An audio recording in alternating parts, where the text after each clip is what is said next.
Hello students, कैसे हैं आप सब। और आज हम करेंगे lesson 7 the world of living.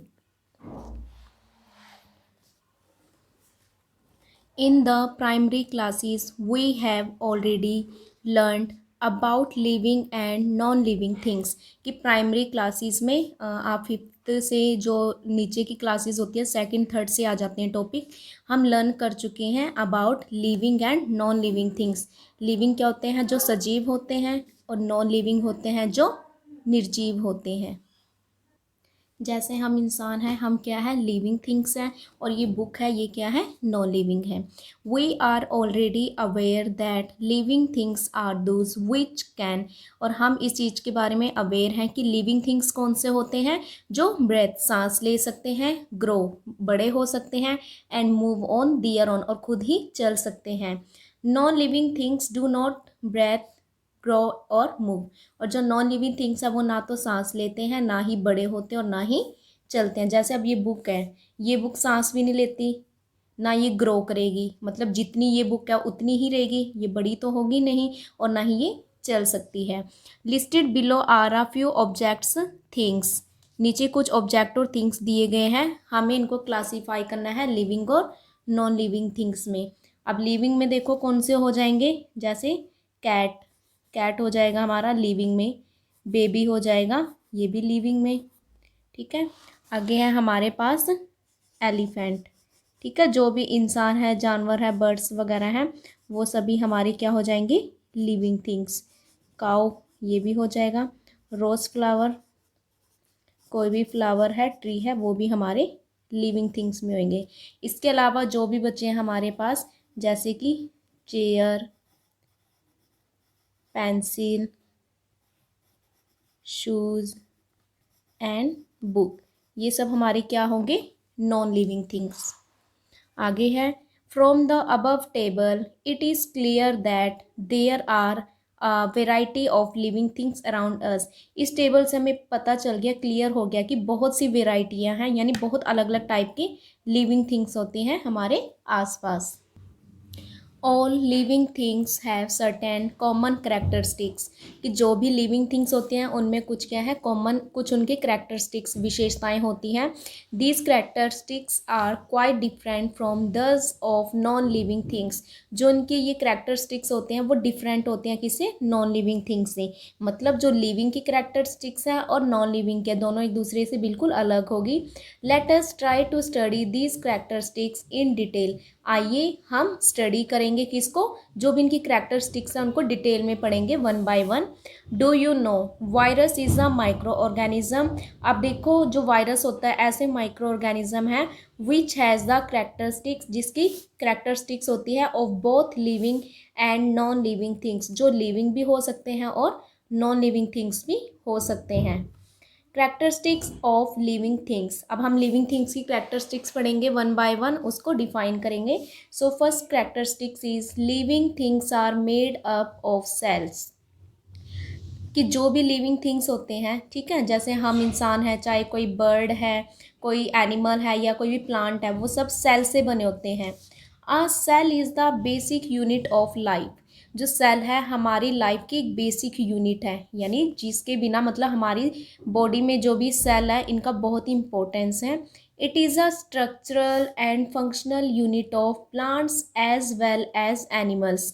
वो क्या है, स्ट्रक्चरल, यानी हमारी बॉडी हो, चाहे प्लांट्स हैं या एनिमल हो, उनको एक स्ट्रक्चर देता है। और फंक्शनल यूनिट, की जो भी हमारी बॉडी के अंदर क्या है, फंक्शन हो रहे हैं, वो कौन करेगा, वो सेल से होता है। ठीक है, चाहे वो प्लांट्स हो या एनिमल्स हो या ह्यूमन बींग्स हो। Cells are so small that we can't see them with our naked eyes. Cell हैं वो इतने ज़्यादा छोटे होते हैं कि उन्हें हम वी कांट सी, हम नहीं देख सकते, them with our naked eyes. Naked का मतलब होता है नंगी आंखों से, मतलब हम अब जैसे माने कि मैं देखूं अगर किसी सेल को, तो मैं नहीं देख पाऊंगी क्योंकि वो बहुत ही ज़्यादा स्मॉल होते हैं। We need a microscope to see them. और उन्हें देखने के लिए हमें किसकी ज़रूरत होती है, माइक्रोस्कोप की ज़रूरत होती है।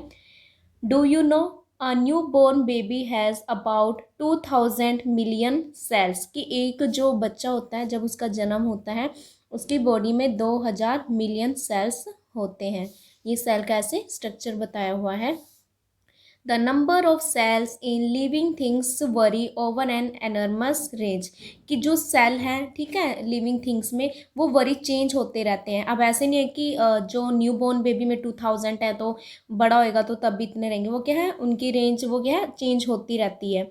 Amoeba is a single cell organism. अब अमीबा है, इसमें क्या होता है, सिंगल सेल होता है, इसलिए इसे हम कहते हैं unicellular organism.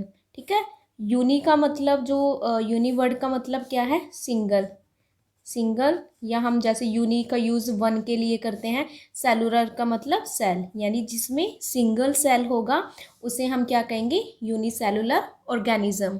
Bacteria and yeast also belong to the category of unicellular organisms. और जो बैक्टीरिया है और यीस्ट है वो भी यूनिसेलुलर ऑर्गेनिज्म की कैटेगरी से ही बिलोंग करते हैं, मतलब इन्हें भी हम यूनिसेलुलर ऑर्गेनिज्म में ही काउंट करते हैं। अब जैसे यहाँ पे ये हमें डायग्राम दिया गया है अमीबा का, ठीक है, जो कि हमारा यूनिसेलुलर ऑर्गेनिज्म होता है। इसमें जो सेंटर में पार्ट होता है इसे हम कहते हैं न्यूक्लियस। ये है इसकी जो आउटर कवरिंग सेल मेम्ब्रेन। ये है फूड वैक्यूल, जहाँ से फूड को लेना शुरू करता है। An organism which consists of many cells is called a multicellular organism, यानी कि वो सेल ऑर्गेनिज्म जो मैनी सेल्स, बहुत सेल हो। मल्टी का मतलब क्या होता है, मैनी, ठीक है, और सेलुलर का मतलब होता है हमारा सेल, यानी कि वो ऑर्गेनिज्म जिनकी बॉडी में बहुत सेल हो, जैसे ह्यूमन बींग्स, हम इंसान हैं, बिल्ली है, घोड़ा है। And ants are some examples of multi cellular organism. ये सभी किसके एग्जाम्पल्स हैं, मल्टी सेलुलर ऑर्गेनिज्म की एग्जाम्पल है। Now activity 1, peel off an onion and carefully take out a leaf from it. कि एक अनियन को उसके पील ऑफ, छिलक मतलब उसको आप छील दो, and carefully take out a leaf from it, और उसमें से एक लीफ को ले लीजिए।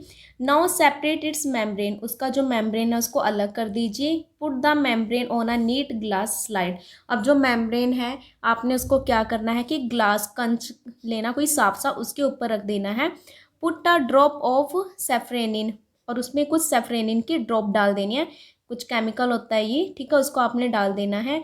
And put a cover slip over it, और उसके ऊपर एक कवर से उसको स्लिप उसके ऊपर रख देना है। Observe it under a microscope. अब आप इसको ऑब्जर्व करेंगे किससे, माइक्रोस्कोप से।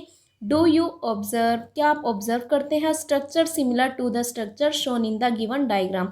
तो जब हमने उसको देखा माइक्रोस्कोप से तो हमें कुछ इस तरह का स्ट्रक्चर दिखाई दिया, ठीक है, इस तरह का स्ट्रक्चर। तो जो जैसे स्ट्रक्चर इसमें इस तरह से दिखाई दिया, सेम ऐसे हमारी बॉडी के अंदर जो सेल्स होते हैं उनका स्ट्रक्चर भी ऐसा ही होता है। सेकंड कैरेक्टरिस्टिक्स है लिविंग थिंग्स ग्रो। जो लिविंग थिंग्स होते हैं वो ग्रो करते हैं, मतलब कि वो बड़े होते हैं। You must have seen a small sapling growing into a plant. कि आपने देखा है कि एक छोटा सैपलिंग होता है, जो मतलब यंगर प्लांट कहते हैं, जो छोटा सा जो हम प्लांट लगाते हैं, ठीक है, उसे कहते हैं इनटू अ प्लांट। कि जब वो छोटा सा होता है, ठीक है, तो वो क्या बन जाता है बाद में, जैसे यहाँ पे छोटा सा मान लो कोई हमने बीज वगैरह इसको उगाया था, बाद में वो क्या बन जाता है, एक प्लांट बन जाता है, बड़ा हो जाता है। Growth of a baby to a child then to an adult. अब मान लीजिए कि छोटा सा बेबी है, फिर इसका थोड़ा बड़ा हुआ, फिर और बड़ा, तो ऐसे क्या है कि जो छोटा सा बेबी है वो क्या है, एडल्ट हो जाता है। Also shows the characteristics of growth in a living organism. ये किसकी करेक्टरिस्टिक्स को शो कर रहा है, ग्रो, क्योंकि पहले बच्चा था, फिर उससे थोड़ा बड़ा, फिर उससे बड़ा, तो क्या हो रहा है, ये ग्रो कर रहा है, बढ़ रहा है। However animals do not grow after a particular age. जो एनिमल्स हैं वो एक पर्टिकुलर एज के बाद ग्रो नहीं करते हैं। Plants continue to grow through out their life. और जो प्लांट्स हैं वो अपनी लाइफ में क्या कंटिन्यू वो ग्रो करते रहते हैं, वो बढ़ते रहते हैं। थर्ड है living things need food and water. कि जो लिविंग थिंग्स होती हैं उनको खाने की और पानी की ज़रूरत होती है, ठीक है। तो पहला अब हमारे पास है all living things need food and water for growth. अब क्यों होती है लिविंग थिंग्स को खाने की पीने की ज़रूरत, अपनी ग्रोथ के लिए। The mode of taking food varies from one group of living organism to another. और जो मोड यानी जो तरीका है फूड को लेने का, वरीज चेंज होता रहता है एक ग्रुप से दूसरे ग्रुप में। Green plants synthesis their own food by using carbon dioxide and water. जो हरे पौधे होते हैं वो अपना फूड कैसे सिंथेसाइज करते हैं यानी कैसे बनाते हैं, कार्बन डाइऑक्साइड और वाटर का यूज़ करके। किसकी प्रेजेंस में, ऑफ सनलाइट की, जब सूरज की लाइट और क्लोरोफिल होता है। By the process of photosynthesis, photosynthesis की प्रोसेस से। फोटो का मतलब क्या होता है सनलाइट और सिंथेसिस का मतलब क्या होता है कि फूड को बनाना। यानी सनलाइट की प्रेजेंस में जो ग्रीन प्लांट्स अपना फूड बनाते हैं, ठीक है, और किस किस की हेल्प से, कार्बन डाइऑक्साइड एंड वाटर की हेल्प से, उसे हम कहते हैं photosynthesis. Animals are dependent on plants for their food. Animals हैं अपने खाने के लिए किस पे डिपेंड करते हैं, प्लांट्स पर। Many animals eat other animals for their food. और बहुत से जानवर हैं जो अपना खाना कैसे लेते हैं, वो दूसरे जानवरों को खाकर करते हैं। A few animals take food in liquid form whereas majority of them take it in a solid form. और कई तो क्या करते हैं कि जो अपने फूड को लेते हैं लिक्विड फॉर्म में लेते हैं, और जबकि कई तो कैसे सॉलिड फॉर्म में ही फूड को लेते हैं। जैसे इसमें यही बताया कि एनिमल्स जो कई तो प्लांट को खाते हैं, जैसे गाय हो गया, ठीक है, भैंस हो गया, ये घास वगैरह को खा रहे हैं। पर कई एनिमल्स ऐसे होते हैं जो दूसरे जानवरों को ही खाते, जैसे शेर हो गया, चीता हो गया, ठीक है, ये क्या करेंगे कि इन जानवरों को ही खाएंगे। आगे है हमारे पास activity 2, take 2 pots with healthy plants. कि इन्होंने क्या कहा है, 2 पॉट लेने हैं हमें, जो क्या है आप उसमें हेल्दी प्लांट्स लीजिए, मतलब अच्छे हरे भरे पौधे लेंगे। Water one of them the plants regularly for a few days. आपने कुछ दिन क्या करना है, एक प्लांट को तो डेली आपने मतलब रेगुलरली पानी देना है, ठीक है, daily. And keep the other pot without water. और दूसरे पॉट को आपने बिना पानी के रखना है। What do you observe and why. आप क्या ऑब्जर्व करते हो और क्यों। देखो, हमने दोनों जो पॉट लिए थे दोनों हेल्दी लिए थे, मतलब हरे भरे थे। पर जब आपने एक को तो पानी दे दिया और दूसरे को पानी नहीं दिया, तो क्या होगा, जिस पॉट को हमने पानी नहीं दिया है वो क्या हो जाएगा, वो मुरझा जाएगा। उसकी पत्तियां, मतलब ना तो वो ग्रो करेगा और उसकी पत्तियां भी कैसी हो जाएंगी, येलो पड़नी शुरू हो जाएंगी, ठीक है। और जिसको हम पानी दे रहे थे वो ग्रो करेगा और बहुत ही हरा भरा रहेगा। तो इससे हमें क्या पता चलता है कि जैसे कि अगर हमें भी पानी ना मिले इंसानों को तो हम भी जिंदा नहीं रह सकते। सेम केस में प्लांट्स के लिए भी वाटर जरूरी है। नेक्स्ट है हमारे पास 4th point, living things respire. Respire का मतलब क्या होता है, सांस लेना। It is an important characteristics of living things. ये बहुत इंपॉर्टेंट करेक्टरिस्टिक्स है लिविंग थिंग्स की। In animals including human beings the process of respiration takes place through out their life. कि एनिमल्स में चाहे वो इंसान भी हो, उनमें जो रेस्पिरेशन की प्रोसेस होती है पूरी ज़िंदगी भर चलती है। क्योंकि अब हम सांस, मान लीजिए कि अगर हम रेस्पिर कर रहे हैं, ठीक है, तो उससे क्या है कि वो तो हम पूरी लाइफ टाइम ही करते रहेंगे। Plants also respire, they break down the food prepared during photosynthesis. वो क्या करते हैं, फूड को ब्रेक कर देते हैं और क्या करते हैं, प्रिपेयर ड्यूरिंग फोटोसिंथेसिस। कब करते हैं, फोटोसिंथेसिस के दौरान। इट मीन्स सनलाइट और क्लोरोफिल की प्रेजेंस में। With the help of oxygen, oxygen की हेल्प से, that they breathe in to release energy. और जब वो ब्रीथ इन मतलब अंदर की तरफ क्या करते हैं, सांस लेते हैं, तो वो क्या करेंगे कि एनर्जी को रिलीज करते हैं। एनिमल्स भी, प्लांट्स भी give out carbon dioxide in this process. इस प्रोसेस में वो क्या करते हैं, कार्बन डाइऑक्साइड को रिलीज करते हैं, ठीक है, उनको बाहर छोड़ेंगे।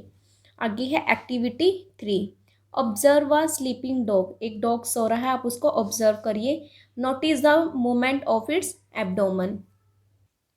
तो आपने उसके एब्डोमन जो पेट है उसकी मोमेंट को नोट करना है। It is due to breathing. वो क्या है, ब्रीथिंग की वजह से होता है, जैसे सांस लेते हैं तो आप क्या देख करोगे, उसकी बॉडी पे भी आप पेट में क्या देखोगे कि मूवमेंट हो रही है। During breathing we first inhale and then exhale air. कि जब हम सांस ले रहे होते हैं तो हम पहले इनहेल करते हैं। इनहेल मतलब अंदर की तरफ लेना, ठीक है। जब हम क्या सांस मतलब ऐसे अंदर की तरफ लेते हैं एंड देन एक्सहेल एयर, और तब क्या है, हवा को बाहर की तरफ रिलीज करते हैं। एक्सहेल का मतलब बाहर की तरफ। Put your hand below your nostrils. कि आपने क्या करना है, अपने हाथों को अपनी नोस्ट्रिल्स, नाक के नीचे की तरफ रखिए। You will feel a blow of air, तो आपको क्या फील होगा कि जैसे एयर है उसके नीचे से ब्लो करें, मतलब हवा जैसे आती है ना, उस तरह से हो रहा है। We breathe in air rich in oxygen and breathe out rich in carbon dioxide. हम सांस लेते हैं अंदर की तरफ जब, ठीक है, तो एयर रिच इन ऑक्सीजन अंदर आती है हमारी बॉडी में, एंड ब्रीथ आउट एयर, और क्या है, उस हवा को जब हम बाहर की तरफ करते हैं तो तब उसमें क्या होती है, कार्बन डाइऑक्साइड होती है, ठीक है, यानी ऑक्सीजन को लेते हैं और कार्बन डाइऑक्साइड को बाहर की तरफ रिलीज करते हैं। नेक्स्ट है living things move. Movement is another characteristics of living organisms, की जो मूवमेंट होती है वो भी करेक्टरिस्टिक्स है लिविंग ऑर्गेनिजम्स में। अब मोस्टली एनिमल्स हैं वो मूव करते हैं from one place to another, एक जगह से दूसरी जगह चलते हैं, इन सर्च ऑफ फूड, अपने खाने की तलाश में, फॉर प्रोटेक्शन, बचने के लिए, ठीक है, सुरक्षित रहने के लिए, and for their other needs, और अपनी बाकी की ज़रूरतों के लिए। Movement can be clearly seen in animals, movement को हम एनिमल्स में क्या है, देख सकते हैं। एनिमल्स हो गए या हम इंसान हैं, हम भी मूवमेंट करते हैं। Plants are fixed at one place, plants हैं, पेड़ पौधे हैं, वो तो एक जगह फिक्स होते हैं। However they also move in response to light और ग्रेविटी, वो किस तरह से मूव करते हैं, वो रिस्पॉन्स करते हैं लाइट या ग्रेविटी की तरफ। This movement of plants is not easily noticeable, और इसको हम ईजिली नोटिस नहीं कर सकते, हम इतना नहीं पता चलता कि कब मूवमेंट हो रही है। जैसे इस पिक्चर में दिखाई दिया है, सनफ्लावर है, ठीक है, तो जिधर साइड सन की लाइट है ये उधर की साइड क्या है, उधर साइड ही टर्न हो रही है, ठीक है, सनलाइट की तरफ ये मूव कर रही है। नेक्स्ट है हमारे पास रिस्पॉन्स टू स्टिमुली, रिस्पॉन्स यानी स्टिमुली की किस तरह से वो रिस्पॉन्स करेगा। All living organisms respond to different stimuli, कि जितने भी लिविंग ऑर्गेनिज्म हैं वो रिस्पॉन्स देते हैं अपना, किसका, डिफरेंट स्टिमुली, अलग अलग स्टिमुली, स्टिमुली का मतलब उत्तेजित होना, सच एज टच, जैसे टच करें, लाइट की वजह से, हीट की वजह से, एंड साउंड की वजह से, ठीक है। तो आगे हमारे पास है animals like earthworm move away from light and सेलाइन media, जैसे ही अब हम एग्जाम्पल ले अर्थवॉर्म का, केंचुए होते हैं, ठीक है, वो लाइट से हमेशा क्या दूर भागेंगे, ठीक है, इसलिए हम देखते भी हैं कि अर्थवॉर्म हमेशा मिट्टी के नीचे ही रहते हैं, ठीक है, जब बारिश होती है तभी निकलते हैं, ठीक है, तो इसका मतलब हम क्या कह सकते हैं, अर्थवॉर्म है ये लाइट से कि उसे मूव अवे करेंगे, सेलाइन मीडिया यानी नमक वगैरह की जैसी कोई चीज़ हो, सेलाइन नमकीनी चीज़ वगैरह से। Plants also respond to different stimuli, plants भी क्या है, अलग अलग टाइप की रिस्पॉन्स देते हैं, जैसे the tip of a shoot system tends to move towards light, कि अगर जिधर की तरफ लाइट है तो जो प्लांट्स का शूट सिस्टम होता है वो लाइट की तरफ ही क्या करता है, मूव करता है। जैसे हमने इस पिक्चर में पढ़ा था ना कि ये सनफ्लावर है, जिधर साइड इसको सन की लाइट मिल रही है ये उधर ही साइड क्या हो जाती है, मूव करने लगते हैं, तो उधर साइड टर्न हो जाती है। The dropping of a leaf of a touch me not plant is a response to the touch stimulus, और जो लीफ हैं, जैसे कि आपने टच मी नॉट, छुई मुई का पौधा देखा होगा, जैसे हम उसको टच करते हैं तो एकदम से बंद हो जाता है, ठीक है, तो इस तरह से वो रिस्पॉन्स करता है, कैसे, टच मी नॉट प्लांट, छुई मुई का पौधा उसको टच करने से। Activity 4. Take a torch, switch it on and direct the beam of light on your face. How do you respond? कि आपने टॉर्च लेना है और उसकी जो स्विच ऑन कर दो उसको, और डायरेक्ट इस तरह से करना है कि जो बीम की लाइट है वो आपके फेस पर पड़े, तो आप क्या रिस्पॉन्स करोगे। तो हम क्या देखते हैं कि एकदम से अगर हम अपने फेस पे लाइट को डालते हैं तो हम अपनी आइज़ को बंद कर लेते हैं, बिकॉज हमारी आइज़ हैं वो लाइट को इतना वो क्या है मतलब कर नहीं पाती है, ठीक है, तो हम अपनी आइज़ को क्लोज कर लेते हैं। सेकंड में इन्होंने पूछा है try to keep yourself in a dark room for 10 to 15 minutes, कि आपने 10 से 15 मिनट खुद को एक अंधेरे कमरे में रखें, तब उसके बाद आप अचानक से ब्राइट सराउंडिंग्स आउटसाइड बाहर आ जाइए लाइट में, तो आप क्या फील करते हो। हम क्या देखते हैं कि जब हम डार्क रूम से एकदम से, अंधेरे से एकदम से हम बाहर आते हैं तो हमारी आइज़ है वो अडेप्ट नहीं कर पाती सनलाइट को कुछ टाइम तक, चाहे वो सनलाइट हो या बाहर आए हैं जैसे, तो एकदम से वो क्या कि कुछ सेकंड तक ना हमें पता ही नहीं चल पाता है कि हाँ हम क्या अभी भी उजाले में हैं, तो उसको अडेप्ट नहीं कर पाती हैं।